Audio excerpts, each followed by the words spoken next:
Je suis désolé, mais on attendait beaucoup plus de ce match, surtout de la part du Sénégal. Donc, sans plus attendre, nous allons commencer notre débrief. Allez, c'est parti.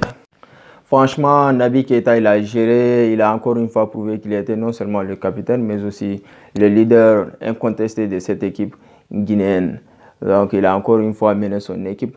Le truc, c'est que les Guinéens, dès l'entame du match, ils ont boosté le Sénégal. Ils ont réussi à les dominer psychologiquement. Et quand on arrive, le football, c'est un truc, quand on arrive à dominer psychologiquement son adversaire, c'est très difficile qu'il se réveille, qu'il s'en remette. Donc, les Guinéens, dès l'entame du match, l'objectif était clair, c'était d'attaquer. Ils ont attaqué, mais malheureusement pour eux, ils n'ont pas réussi à concrétiser leur temps fort. Ils n'ont pas réussi à le concrétiser.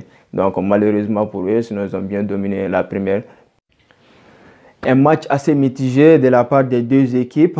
La première période a été bien dominée par l'équipe guinéenne, mais en seconde période, l'équipe du Sénégal a quand même réussi à renverser la tendance. Mais le problème avec cet effectif du Sénégal, c'est que je les trouve beaucoup trop défensifs. Ils n'arrivent pas du tout à attaquer. C'est peut-être le fait qu'ils ont peur, ils ont eu peur de la défaite. Genre, ils n'attaquent pas du tout. Je n'arrive pas du tout à comprendre leur philosophie de jeu depuis le début de cette CAN. Lors de leur premier match, ils ont gagné, mais quand même, c'est une victoire très courte obtenue à la 97e minute, comme je l'ai si bien dit. Mais ils n'ont pas de jeu concret, à mon avis. Ce qui n'était pas le cas, surtout lors de la CAN 2019, ils ont bien joué. Ils nous avaient montré du beau jeu, ce qui les a amenés jusqu'à la finale. Mais dans ce CAN, je suis un peu mitigé sur leur jeu.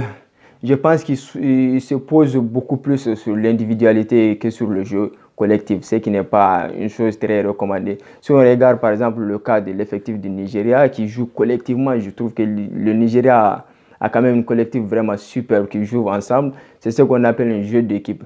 Mais pour l'instant, je n'arrive pas du tout à ressentir, à voir ce petit lumière dans les yeux de l'effectif du Sénégal. Donc, je ne suis pas du tout convaincu par leur jeu. On n'arrive pas à comprendre quelle est leur philosophie de jeu, contrairement à l'effectif du Nigeria.